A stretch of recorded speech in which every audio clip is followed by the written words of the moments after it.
Assalamu alaikum. You're watching Views and News, and I'm Faisal Rahman from our Islamabad studios. Today we'll be interviewing the Foreign Minister as well as the Defense Minister, and the gentleman also holds 4 other portfolios. I'm talking about none other than Abdullah Hussain Haroon, sir. Sir, thank you very much for taking your time out and talking to us, sir. Obviously, now the interim government is in place. A lot is happening, and I'm sure a couple of very important ministries that included, interestingly, both of yours. There's so many questions, there are so many interesting points I would like to throw light on in today's program. First of all, sir, let's start off from the foreign policy issues, because initially a lot of people used to write about it, a lot of people used to comment about that we never had a proper, full-fledged foreign minister, though the Prime Minister had this additional portfolio. But having said that, that was kind of vacant, and unfortunately we could not capitalize on so many fronts. Rather, we lost. First of all, so your take. So where do we stand when I put this question to you, that as far as our foreign policy is concerned, looking at Iran as a neighbor, looking at India, looking at Afghanistan, Pakistan, China, Pakistan, Russia, Pakistan, USA seems to be in a turmoil. We used to hear that there was this strategic relationship, then there was this sort of transactional relationship, and then we got to know, okay, fine, it doesn't exist anymore. There is a bond, but again, now it seems that both the countries are pretty much poles apart in certain issues regarding South Asia policy, for that matter. Whatever they said, we totally rejected that. Let's start off from the Pak-US relationship, the beginning. The first question, sir. Where do we stand? Where do we need to go? And do you see any room of improvement? Going back into history somewhat, the American-Pakistani relationship was really born post-Korean War, when they chose Pakistan and Karachi specifically as an area where R&R could be delivered to their troops from Korea. It magnified through that when the Baghdad Pact was being brought about. And in the late 50s, early 60s, America came very heavily into Pakistan. We had a very interesting relationship under Liaquat Ali Khan when he toured America for a month and was received exceedingly well everywhere he went, publicly. But I think it was during the Baghdad Pact that things improved very substantially. And one of the signatories to the Baghdad Pact, as then head of the army, was Ayub Khan, and Sikandar Mirza was there too. But the net result is that when Ayub Khan went in the early 60s to America, when he flew down to Washington from New York, his plane was received by President Kennedy, who could not wait for him to come down. Absolutely. And he ran up the gangplank of the plane and received the President of Pakistan actually on Pakistani soil, on the plane. That was, I think, certainly one of the highs. And the post-Baghdad Pact situation improved to the point where over 300 commercial and industrial ventures were promoted in Pakistan, including banks and anything else you can think of. And we had a very close relationship. Correct. So much so that we would do anything for them. We did. And we did. I'm afraid the entire pacts of that time were worded in ways that did not benefit Pakistan. We suddenly found in '65 that the Americans, who were supposed to be pact allies of ours through Baghdad, did not in fact give us weaponry when we were fighting India. And it is now revealed that the ships carrying weapons to us were stopped in the Suez Canal by the Egyptians on the request of the Americans themselves. Similarly, when the 7th Fleet was due to come to the aid of East Pakistan in the Bay of Bengal, it was floating in the region, but never came until, in fact, East Pakistan fell. This is done to the country that actually annoyed the Russians, sent up Gary Powers and his U-2 plane to take photographs of southern Russia through the Baraber airport. This is done to the country that, in fact, never thought of itself but supported the West. England was like a surrogate parent. The Americans inherited much of what they had from the British, but we thought we were a step ahead because we collaborated very easily with the Americans, not wait for verifications or to see what they would actually do. Now, why I lay this background is so we can understand it. I think the first difficult period was what they did with us in the '65 war, where they said, oh, we would only come to your aid if you were attacked by a communist power, which India was not, technically. And as far as East Pakistan was concerned, I don't think they even needed an excuse. They really did very little about it. And so the pacts, which are so important to us in the 60s, whether it be the Baghdad Pact or the Indus Water Treaties, they were made up in ways where foresight and experience of the Americans could have saved us from a lot of difficulties in where we are today. Correct. But they didn't really bother about that. Of course, we can't blame them because it's not their fault, it's our fault.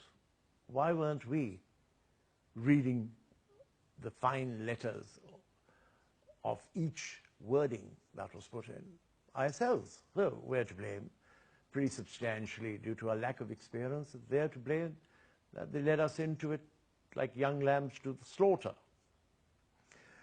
Now, after that, if you count 65, then 71, let's come into the time when, in 77, the Afghan imbroglio. And I would say that the single most and only Pakistan came into being, we were spoon-fed by the English, by the British. The breakaway came not with the Baghdad Pact, but with the OIC conference in 1973, 74, whereupon we decided to go with the Islamic world. I think all the great names of that period perished, and some of them had very suspicious deaths, Most of them. including our very own General Ziaulak. prior to And that, Bhutto. Zulfikar Ali Bhutto. And I believe that they were all of them were marked. I remember being in the CSIS in 1981, where I was told the next enemy would most probably be Islam. I was with Mr. Marvin Stone, the editor of the US magazine, the famous. Almost 35, 40 years ago. And at that time, communism is defeated, and it's a question of the next. And why the question of the next? Because America needs an industrial war machine that keeps its basics moving, and that was that. We have seen over time that, unfortunately, this Islam as the enemy, it was promoted through books that were written, the War of Civilizations was promoted, and in many ways, Islam was identified, promoted to be the next enemy. And of course, we had plenty of people rising to the bait. And unfortunately, we allowed to be ourselves to be dragged as an overwhelming majority into the Palestinian imbroglio. Yeah. Nothing has been so crucial to this as the Palestinian situation has been, in identifying the superiority of Israel against the absurdity of the Muslims trying to do something on that issue. So, unfortunately, Afghanistan came in at that time. The Americans wanted an ally to send the Russians home. We became an ally. We were duly let down once they had won that battle. So that was the third time we were left alone to ourselves and our own deeds. Until, in fact, 9/11 came on. And in 9/11, we were needed again. And we again Became the first line of defense. The first line of defense, or whatever you would like to call it. And we went into it with great aplomb. Do you think that was a mistake, sir? We could have avoided it? Because, when you look at the statements issued by Richard Armitage or so many other senior officials of the US, they said, you are with us or you're against us. So we were left with no other choice. We couldn't actually, because, at that particular time, things were very different. On the contrary, I think that there's a very strange aspect that there has been in the aspect of Pakistan. There has always been a promotion of a civilian-military clash. That encouragement, you can see what happened in Africa. In Algeria, the FIS won the elections, and democracy and Democrats sitting in the Western world preferred to see the army take over Algeria without any punitive action. And for 20 years they kept the army in power against an elected overwhelming. Yeah. Then the second, which is far more ominous, when the Egyptians, Morsi was ousted. Sisi was Morsi there. got elected by a plurality of 56%. Yeah, Muslim Brotherhood. And he was sent practically to the gallows, Absolutely. and the military took over. And there wasn't a whisper, but in fact, 12 billion given by the Saudis, 2 billion by the Americans, overnight. I mean, more was given to Sisi for taking over Egypt and destroying the democratic model that had come in.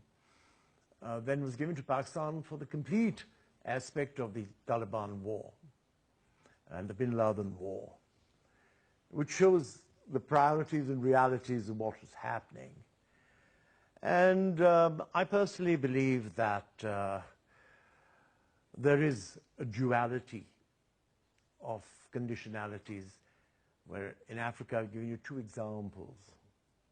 And in Pakistan, no, we kept this conflict and confrontation on, and the army was wrapped on the knuckles whenever needed be.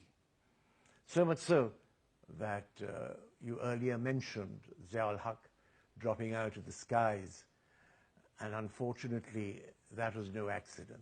So wherever we are, I think that it's a very sad statement of events that also sometimes during the Afghan conflict, they decided to further humiliate us.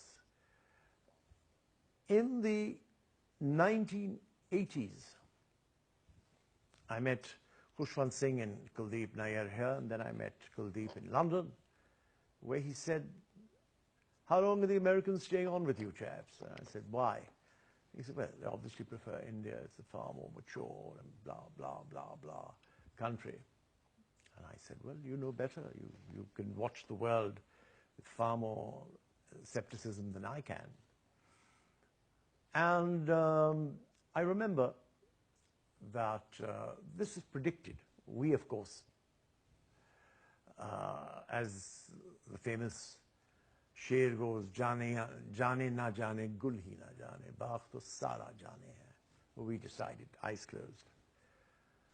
Now, at that particular situation, we also noticed that, I noticed, and I've been vocal about it, that the Americans are no longer keeping us fit and alive.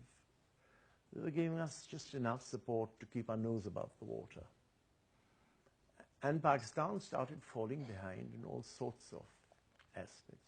Till today, I mean, many months ago I raised the issue of making or asking the Americans, don't finance us, but pay us our dues for transits to Afghanistan.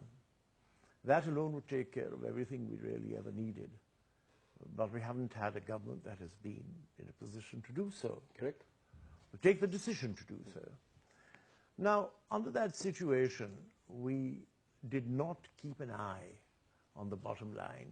We did not. All we have been doing is seeing more and more and more. Today, I think 60% of your GDP ultimately goes back into loans and debts and things like that. You can't do anything really substantial with that sort of a position. And I personally believe that sometimes we would hear of them calling Pakistan a failed state. Sometimes we'd see maps emitting from Washington saying that there is going to be a balkanization. Sometimes this, sometimes that. But surprisingly, at most stages, saner heads in America thought Pakistan has a crucial role to play. Even in the future? Let's first talk of what has happened so far. And I personally believe that as of today, despite the very serious problems we've been put in, we get very touched when we are told, oh, no, no, no, you still have a role to play. As I said, from being Pak India, we became AFPAC. AFPAC. Not PAC-AF, but AFPAC. I even then objected and said this is not something that we should really accept, but anyway. We've had good moments, we've had good friends. Perhaps we have not understood the tenor of change, but the change has taken place. And I think there's now an isolationist administration which has, completely taken a relationship across the border. Good for them.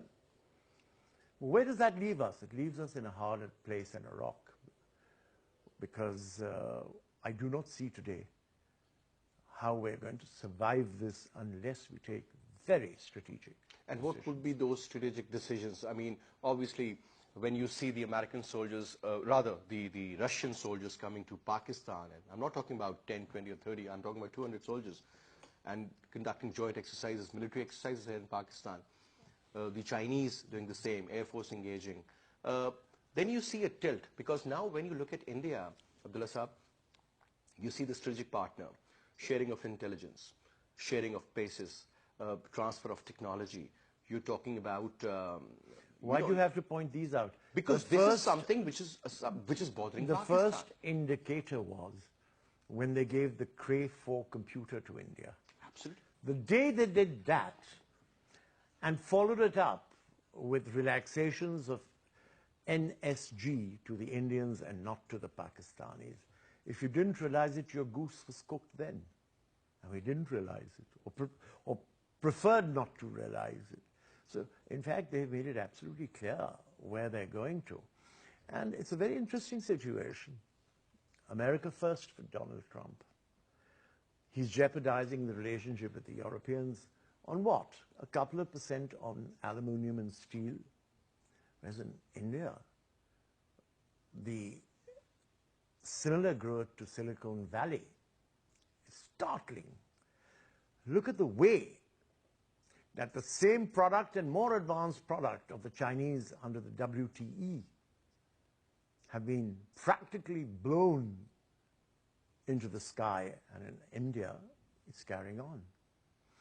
You see, the truth of the matter is that the Americans have not a balanced order, and it's not unusual. Like any major civilization, they have their preferences, their relationships, and their thoughts of growth with another nation. But I must say, India have a tremendous potential with the Chinese. Look at their bilateral trade at the moment. Over $80 billion, planning to take it up to more than 100 in the coming days. And unlike the United States, who having received $4 trillion from the Chinese in deposits, India cannot deny the Chinese. And the Chinese will expand very substantially into India. Today, the Palestinians are not willing to accept the Americans as arbiters between Israel and the Palestinians. I think we're reaching a position where we will have to accept the Chinese as arbiters between the Indians and Pakistanis on outstanding issues. And it's going to be a matter of time. They'll have to take some pretty hard decisions how far they are willing to accept the pressure that will be put upon them by the Americans. But they have a great advantage. The relationship to America is not one-to-one. It is a 1+1 with Israel, with the Israelis, and they're with them there. And they have very strongly penetrated, very strongly, America's economy. Absolutely. And also America's government now. Now they're in government at various places. So I believe that the Indians And do you think, so, sorry to cut here, this trend is going to continue even if Donald Trump is not in power? Because Obama, for some reason, had shown some constraints, some resistance. Resistance maybe is not an appropriate word. I don't agree. I don't agree. I don't think Obama had showed any resistance or constraints. I think Obama was... Netanyahu wasn't happy with P5+1 formula with Iranians and so on and so forth. You know, let me explain something. When America wishes to do something, nothing in the world will stop it. Yeah. I mean, they didn't wait for the United Nations to give them permission to bomb Syria. Done it. Done it. In fact, if there was any hesitation, it was because of the red line drawn by the Russians.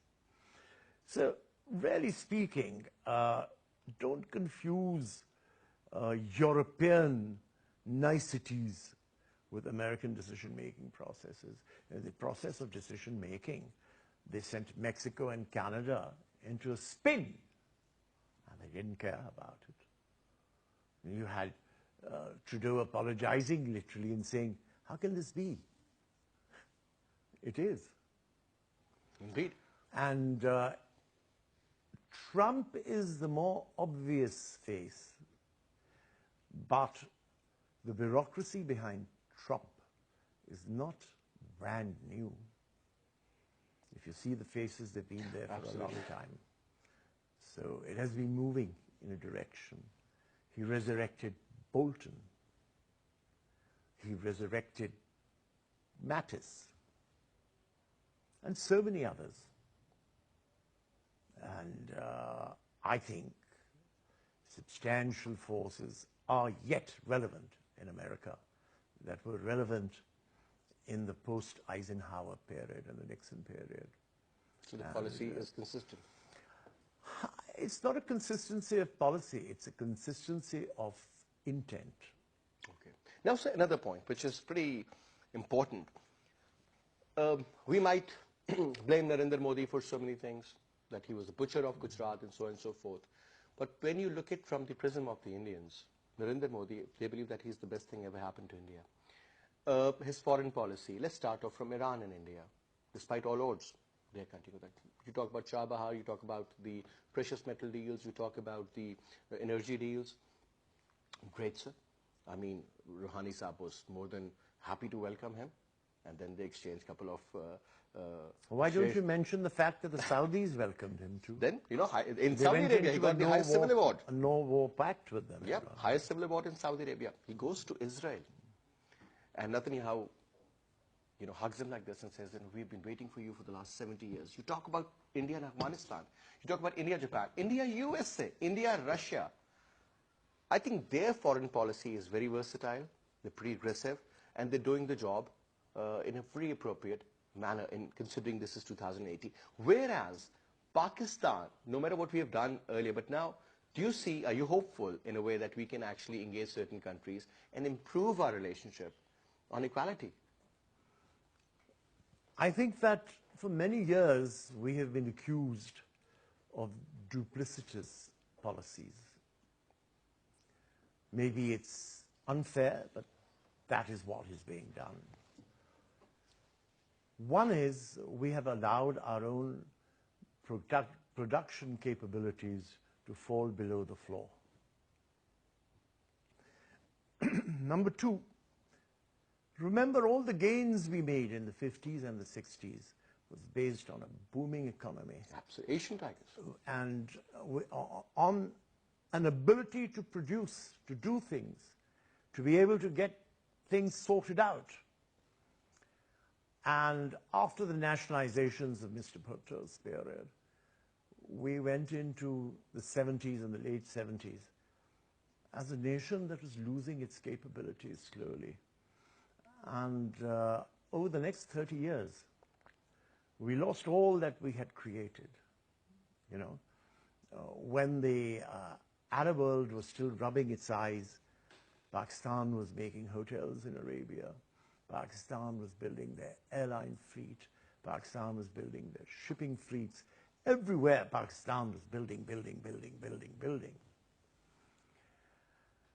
I think somewhere down the line, a lot of people lost their reliability as Pakistanis. And we suddenly became Americans or English people or Saudis or Kuwaitis. It suddenly seemed as if we were not willing to protect our own. And as time filtered by, a lot of this was to do with the realities that emerged from the East Pakistan crisis. Indeed. And we never realized how seriously we had wounded the national psyche, whereupon we had lost something very integral to our being. We lost something there. And in that losing, a laxness came in. I think prior to losing East Pakistan, everyone was a Pakistani and proud to be a Pakistani. And then by that, we started losing that pride and we were losing that belief and losing that nationhood. And where do we stand now? Now we're on perhaps the worst possible situation. Mm-hmm. We're divided. I mean, two political parties in this country openly speak of satisfying Kabul's colonial expansion plans rather than supporting Pakistan's position. Fatah is the best example. Yep. I personally believe that even this aspect of we are being mistreated as a nation that's traveling around vis-a-vis KPK, I think we have serious problems. They need to be examined, they need to be treated, they need to be changed, reformed, improved. We haven't really gone into that properly yet. We need to do that. It took us almost 70 years to decide something, and we are still pretty indecisive, I guess, even now. I don't think we're yet clear. I am very hopeful that the current caretakers would do something much more substantial. So do you think you have got enough time? I mean, 2 months or maybe 7 weeks? Because the previous government couldn't do much in 5 years. I personally believe that No, it's not enough time. But there's so much that needs to be done. So much that needs to be done. No government. I mean, for us, democracy is elections. Our only, today, one of the most crucial positions we're facing is the listing on the FATF black book by Europe and America, which would then create a myriad of thousand problems that are going to be worse for us financially and otherwise. And do you see us, first of all, sir, this is very important. I would like you to really, tell us about this, that FATF, Financial Action Task Force, let's suppose we are in the gray area. We have been in the gray area earlier as well. What if we are put in the black area or the black list? What sort of sanctions do you see coming against Pakistan? Innumerable. They come automatically. Do you think that is going to be a problem and a half? It's not going to be a problem and a half. That will be suicidal. Oh, okay. Don't take it lightly. It's very, very serious. And I would think that we have started to attend to it. Okay. But it's a sort of situation that we say we have handled this, and they say, not the Nala. We don't look at it that way.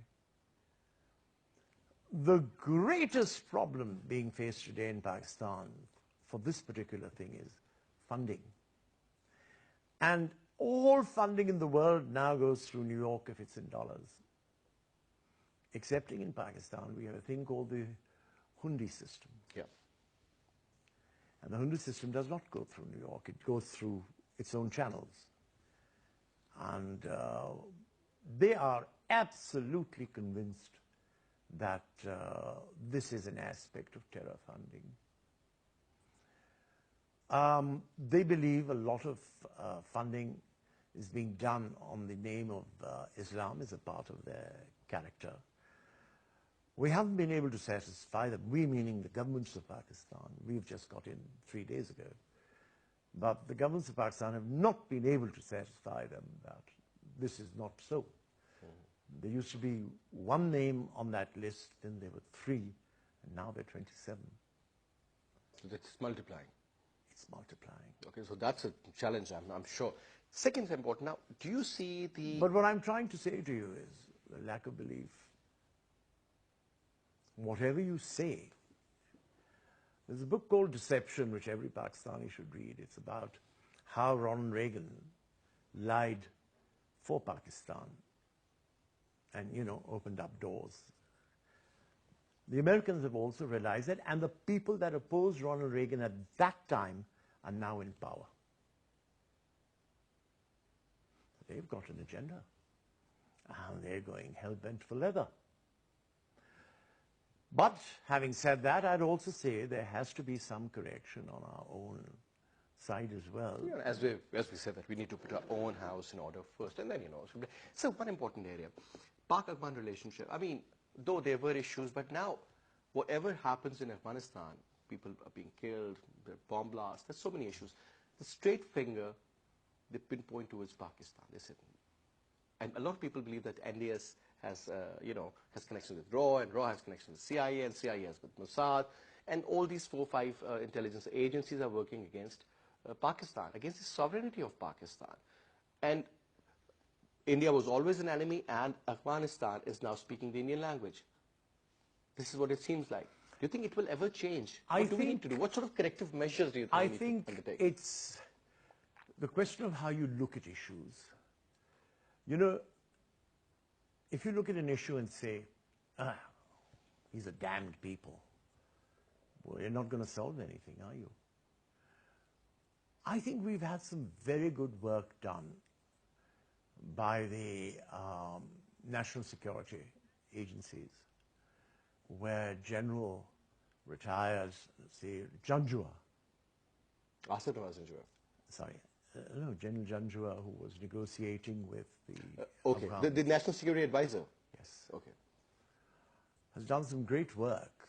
Asad and I think our setup is trying to inculcate him into the system to go further. I think he's done very good work. I think the Afghans have gone a long way with him. I think we have shown a much more realistic and honest and sincere side to the Afghans through the endeavors of the NSA. I think that needs to be, as a matter of policy, encouraged. And I'm sure it will have better results. In fact, the president of Afghanistan was willing to come just before Ramzan, but because of the timing, it didn't happen, but it can still happen now. It's not an impossibility, and it's a good thing. I think you have to realize that one way is to bang your head against an impenetrable wall, and one is you attempt to go past the wall with enough goodwill to not being shot on the other side. I think that's what has happened to a degree. And so you see certain improvement in the long run? I definitely see. Let's go to the eastern side, sir. Indian-Pakistan.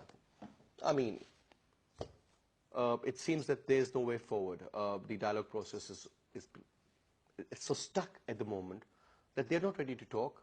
They're not ready to play cricket with you. They're not ready to exchange any words. I mean, it seems that they are thinking something else is brewing in their mind. Is it, sir?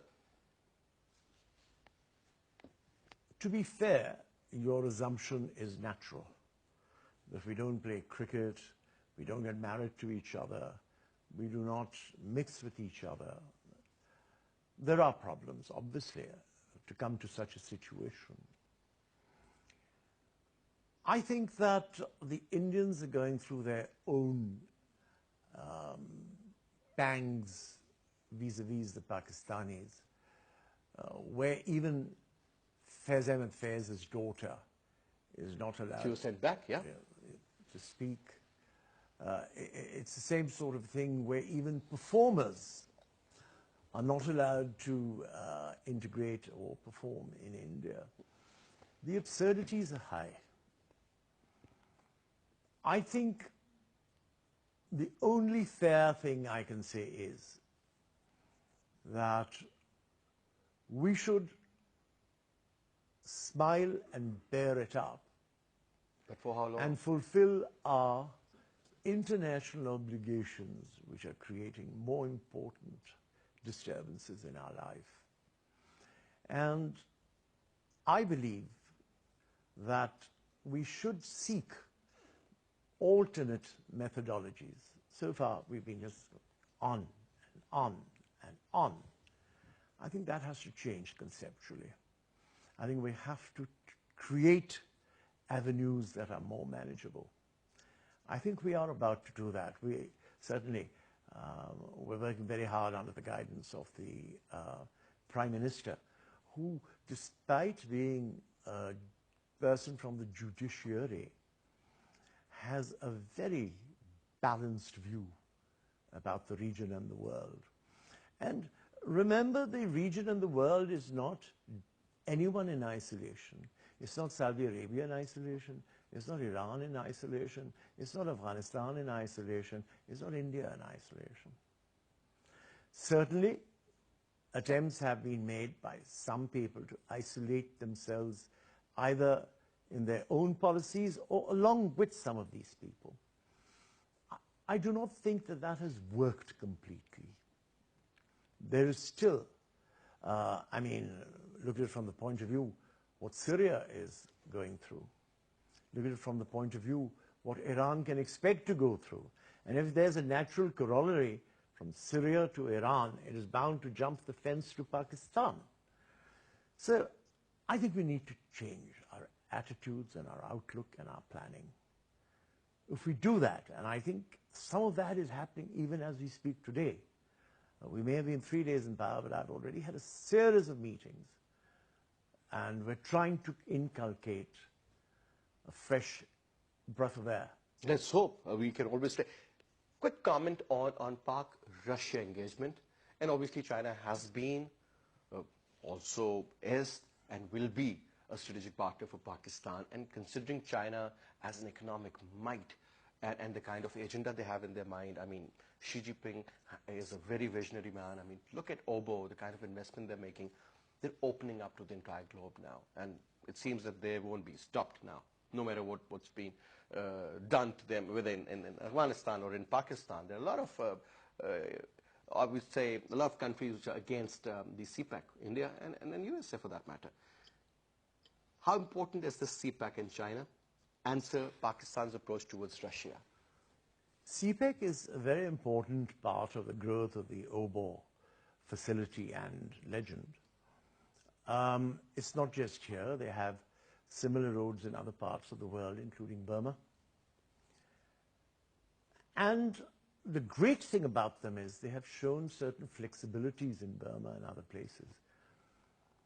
I think if anything has in any way damaged CPEC, it has been the unrealistic and unprofessional way in which the governments of Pakistan have treated CPEC. And don't forget, ultimately, the negotiations, I mean, it's typical. We're here, you take this here, yahan tak le jaye aur, take it further. Let's do this, let's do that. I have had some hesitations about CPEC. One is that the government of Pakistan has not yet considered and should consider the sale of private land to the Chinese. Whatever should be done based upon governmental transaction. That's important to protect the general aspect of Pakistan, number one. Number two, deals have been closed very extravagantly. Yeah. And you're going to have to pay. And some of these deals do not smell very good from that point of view. I think if properly raised, I'm sure the Chinese will respond.